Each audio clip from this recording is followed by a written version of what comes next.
Jamalpur police লাইন্সে ঢুকলেই বঙ্গবন্ধুর দৃষ্টিনন্দন 3টি ম্যুরাল চোখে পড়বে। জাতির পিতার প্রতি জেলা পুলিশের পরম শ্রদ্ধা আর ভালোবাসার নিদর্শন এই ম্যুরাল। প্রথম ম্যুরালটি বঙ্গবন্ধুর ঐতিহাসিক 7 মার্চের ভাষণের উপর ভিত্তি করে নির্মাণ করা হয়েছে। মাঝখানের ম্যুরালটি যেন বঙ্গবন্ধুর অবিনশ্বর সত্তার কথাই জানান দিয়ে যাচ্ছে। আর বঙ্গবন্ধুর স্বদেশ প্রত্যাবর্তনের উপর ভিত্তি করে তৃতীয় ম্যুরালটি নির্মিত হয়েছে। জামালপুরবাসী বলছেন, মুক্তিযুদ্ধের চেতনা বুকে ধারণ করে জাতির পিতা বঙ্গবন্ধু শেখ মুজিবুর রহমানের অবদানের প্রতি শ্রদ্ধা রেখে ম্যুরাল নির্মাণ করে যে গভীর ভালোবাসা তৈরি করেছে জেলা পুলিশ, সেটি জামালপুরে দৃষ্টান্ত স্থাপন করেছে। এই দৃষ্টান্ত যিনি স্থাপন করেছেন তিনি জেলার পুলিশ সুপার মোহাম্মদ কামরুজ্জামান।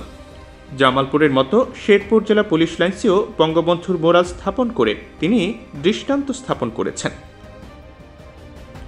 সম্প্রতি সিএনএর সঙ্গে একান্তে কথা বলেন বঙ্গবন্ধু প্রেমী এই পুলিশ সুপার। এ সময় বিভিন্ন বিষয়ের পাশাপাশি উঠে আসে বঙ্গবন্ধু ম্যুরাল ও বঙ্গবন্ধু কর্নার স্থাপনের বিষয়টি।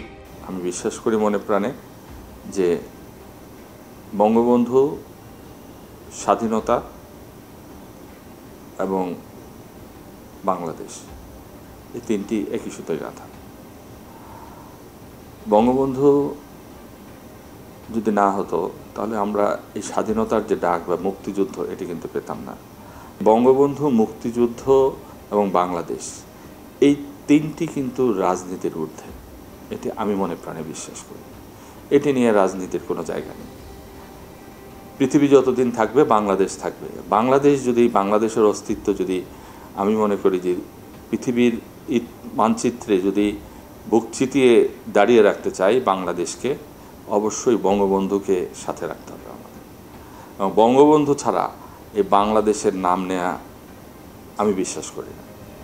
এ সময় কামরুজ্জামান পুলিশ লাইন্সে বঙ্গবন্ধুর 3টি ম্যুরাল স্থাপনের বিশেষত্ব তুলে ধরেন।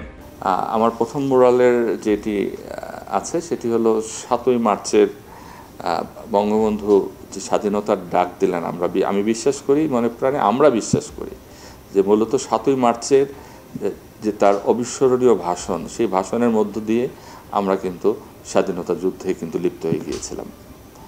তা এই যে 7ই মার্চের ভাষণের মধ্য দিয়ে যে স্বাধীনতার যে সূত্রপাতটি হলো, এবং বঙ্গবন্ধুর মাঝখানে দেখবেন যে বঙ্গবন্ধু একটি অবিস্মরণীয়, আমি এই ম্যুরালটার নাম দিয়েছি অবিনশ্বর পিতা, যে তার যে অবিনশ্বর সত্তা, যে বঙ্গবন্ধুর যে অবয়বটি মাঝখানে দাঁড়িয়ে আছে, সেটি আমাদের মুক্তিযোদ্ধাদের যে প্রেরণা জুগিয়েছিল একটি অসম যুদ্ধের মধ্য দিয়ে, একেবারে 303 এবং আমাদের দেশীয় অস্ত্রশস্ত্র নিয়ে একটি সুসজ্জিত সামরিক বাহিনীর বিরুদ্ধে আমরা যেভাবে জিতেছি, একমাত্র আমি বিশ্বাস করি বঙ্গবন্ধুর সেই 7ই মার্চের ভাষণ থেকে অনুপ্রাণিত পেয়েছি।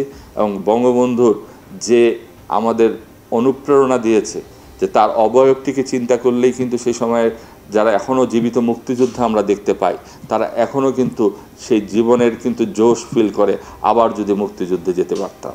সেটি কিন্তু বঙ্গবন্ধুকে দেখলে এখনও তারা কিন্তু সেই জোশ কিন্তু ফিরে আসে।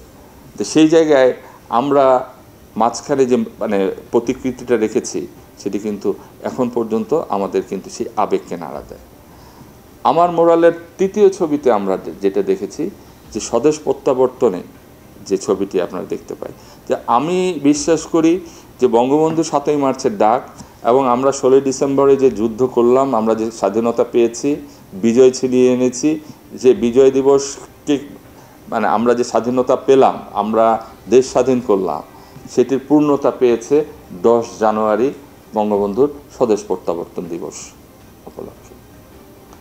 সেই স্বদেশ প্রত্যাবর্তনের যে ছবিটি আমরা কিন্তু 3rd ম্যুরাল হিসাবে আমি আমার পুলিশ লাইন্সে দিয়েছি। পুলিশ সুপার এদিন পুলিশ লাইন্সে বঙ্গবন্ধু কর্নার স্থাপনের বিষয়েও কথা বলেন, জানান নতুন প্রজন্মের মাঝে বঙ্গবন্ধুর আদর্শকে ছড়িয়ে দেওয়ার কথা। আমি আমার এন্ট্রেন্সটাকে আমি করেছি গ্যালারি, চারিদিকে বঙ্গবন্ধু তার সময়ের বিভিন্ন সময়ের কৈশোর থেকে শুরু করে বঙ্গবন্ধু 7ই মার্চের ডাক দিয়েছিলেন সেটি থেকে শুরু করে বঙ্গবন্ধুর সাথে আমাদের মাননীয় প্রধানমন্ত্রীর যে পারিবারিক কিছু ছবি, বঙ্গমাতার সাথে কিছু ছবি, আমাদের ছোট রাসেলের সাথে যে ছবি, আমাদের নেতার মানে 4 নেতার সাথে যে ছবিগুলো, এই ছবিগুলো কিন্তু আমাদের ইতিহাসের ধারক এবং বাহক। বাংলাদেশ কোথা থেকে কিভাবে এসেছে আমরা কিন্তু বঙ্গবন্ধুর যদি পথ চলাটা দেখি তাহলে কিন্তু আমরা বুঝতে পারবো। আমাদের সামনের প্রজন্মকে এই জিনিসগুলো কিন্তু জানতে দিতে হবে। আমাদের সামনের প্রজন্মগুলো কিন্তু এই জিনিসগুলো থেকে মুখ ফিরিয়ে নিচ্ছে। আমি সবসময় একটি কথা মানি, একটি জানি, আমরা হলাম বিস্মৃতিপ্রবণ জাতি, আমরা কিন্তু ভুলে যাই। এই ভুলে যাওয়াটা থেকে রক্ষা করতে বঙ্গবন্ধুর আদর্শটা যেন আমাদের ভবিষ্যৎ প্রজন্মের মধ্যে ছড়িয়ে দেওয়া যায়। আমার এই অফিসে একটি ছোট বাচ্চা আসলেও যেন একটু বসে চারিদিকে যেখানে একটু ঘুরবে সেখানে যেন বঙ্গবন্ধুকে দেখতে পায়। এটি থেকে পরবর্তী প্রজন্ম অন্তত তার বাবাকে, তার মাকে জিজ্ঞেস করবে যে এটিকে যদি না চিনে থাকে, তখন তার বাবা মা অন্তত বঙ্গবন্ধু সম্পর্কে তাকে একটু ব্রিফ দিতে পারবে। সংশ্লিষ্টরা বলছেন, পুলিশ সুপার কামরুজ্জামান বঙ্গবন্ধুর প্রতি অকৃত্রিম যে শ্রদ্ধা ও ভালোবাসা দেখিয়েছেন তা দৃষ্টান্ত হয়ে থাকবে। নতুন প্রজন্মের মাঝে বঙ্গবন্ধুর আদর্শ ছড়িয়ে দিতে তা অনুপ্রেরণা যোগাবে।